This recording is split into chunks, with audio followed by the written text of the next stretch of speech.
Hi, I'm Vinutaa, Vice President and Sector Head at ICRA Limited. And through this podcast, I will be sharing our views on the Indian auto component industry.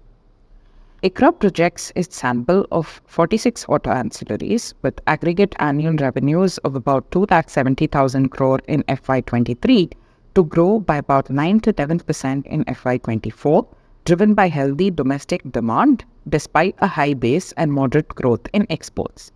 For FY25, the growth is expected to be relatively lower at about 5 to 7%, with likely moderation in domestic volume growth and weak outlook for exports.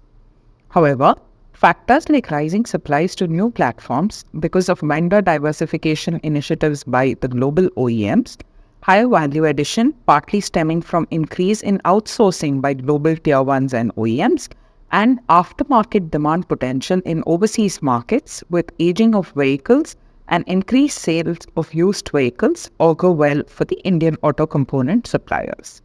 Over the medium to long term, ICRA expects EV opportunities, premiumization of vehicles, focus on localization, and changes in regulatory norms to support stable growth for auto component suppliers, aided by higher content per vehicle. At present, only 30 to 40% of the EV supply chain is localized. Chassis components that require minimal technology upgradation are manufactured locally. There has been substantial localization in traction motors, control units, and battery management systems as well over the years, while battery cells, which constitute about 35 to 40% of the electric vehicle cost, are entirely imported. The relatively low localization levels gives rise to manufacturing opportunities for domestic auto component suppliers in the electric vehicle segment.